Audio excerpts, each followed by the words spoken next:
Selecionar palavras-alvo é fundamental na apraxia de fala na infância, assim como em outros transtornos motores de fala. Assim, Letícia, mas o que são palavras-alvo?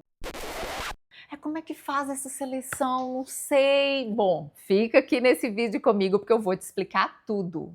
Eu sou a Letícia, fonoaudióloga com mais de 20 anos de experiência, especialista em linguagem infantil e criadora do método Multigestos Letícia. Em transtornos motores de fala, a criança precisa de palavras-alvo para ela avançar. Sem essa seleção de palavras-alvo, essa criança fica estagnada. Às vezes ela até avança, adquire algumas coisas, mas é aquela coisa travada, ela não evolui de uma maneira satisfatória. E por que isso acontece?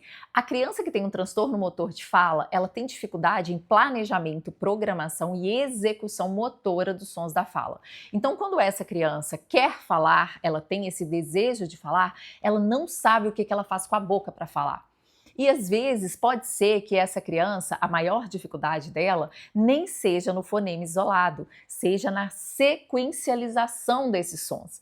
E sabe qual que é o maior problema? É que geralmente o fonoaudiólogo, ele tende a intervir trabalhando com instalação de fonemas. Ele vê que a criança tem dificuldade em um determinado fonema e ele vai auxiliar a criança naquele fonema. Só que quando a gente está aqui nos transtornos motores de fala, se a gente foca no fonema, essa criança não avança, porque ela pode até avançar ali com aquele fonema, mas lembra que a dificuldade dela é sequencializar esses sons, é coarticular um som com outro para formar a palavra. Então, de que adianta uma criança adquirir um monte de sons se ela não consegue juntar esses sons e formar palavras, sejam pequenas, grandes, enfim, ela não consegue usar isso para ela se fazer entender, para ela comunicar. Então, a fala, ela precisa de fato trazer, né, elementos que auxiliem essa criança no dia a dia dela. E para isso a gente vai ter que pensar o quê, gente? Ao invés de ficar em fonemas, vamos trazer palavras-alvo. Então, palavras-alvo são palavras que você vai selecionar a partir de critérios. Quais são esses critérios para a gente pensar em palavras-alvo com crianças com transtornos motores de fala? Como, por exemplo, uma criança que tem apraxia de fala na infância, que tem um atraso motor de fala, que tem uma disartria. O que eu preciso fazer?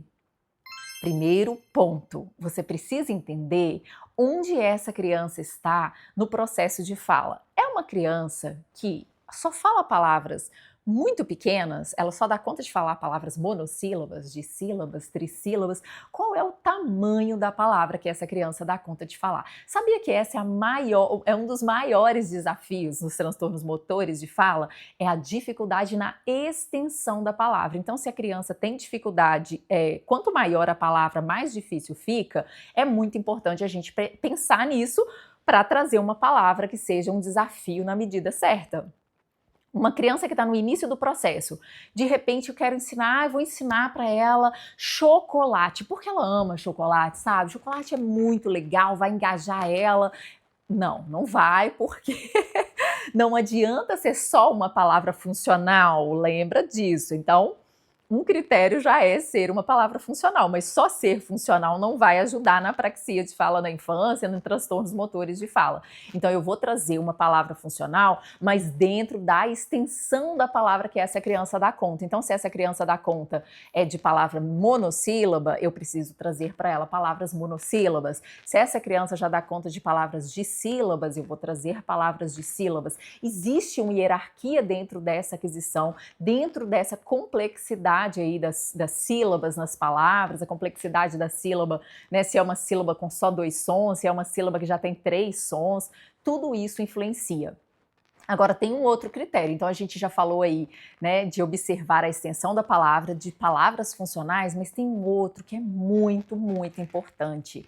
Ao invés da gente pensar, né, em fonemas que essa criança não tem, aqui na seleção de palavras-alvo, eu pego fonemas que já estão presentes no repertório dessa criança para formar novas palavras. Então eu pego um som que essa criança já consegue, combino com outro som que essa criança consegue para formar uma palavra. Então, essa seleção ela é muito importante. Aí vamos lá, vou pegar aqui o exemplo de carro. Ai, essa criança ele adora carro. Carro não é uma palavra grande e tal, beleza, mas vamos pensar.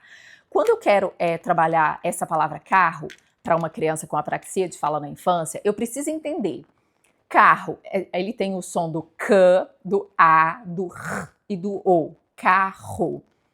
Essa criança vai ter que combinar, gente, 4 sons diferentes. Ok, essa criança já está nesse nível? Talvez essa palavra vai ser muito desafiadora para ela.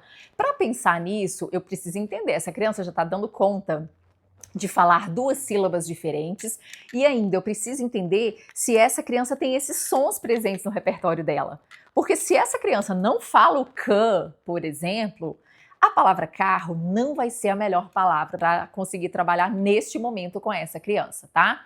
Então, dá pra gente adaptar. Por exemplo, ao invés de eu ensinar a palavra carro, eu posso ensinar a palavra bibi. Olha, o carro faz bibi. Olha, o bibi da mamãe, o bibi do papai. Dá sempre para integrar aí com linguagem, tá? Sempre importante. Só que ao invés de eu ensinar carro, eu posso trazer uma palavra mais simples, né? Eu posso ensinar para ele, por exemplo, bibi. Sempre trazendo, gente, pistas multissensoriais. Então, selecionar palavras-alvo necessariamente significa que você vai fazer uma seleção, mas que você tem que trazer pistas, né? Seja gesto, pista tátil, né? Tocar no rosto dessa criança, pista visual, mostrar o card para essa criança, da boca. Então, tudo isso é informação que vai auxiliar essa criança a pensar nesses sons para que ela consiga falar. Então, seleção de palavras-alvo é algo fundamental em transtornos motores de fala.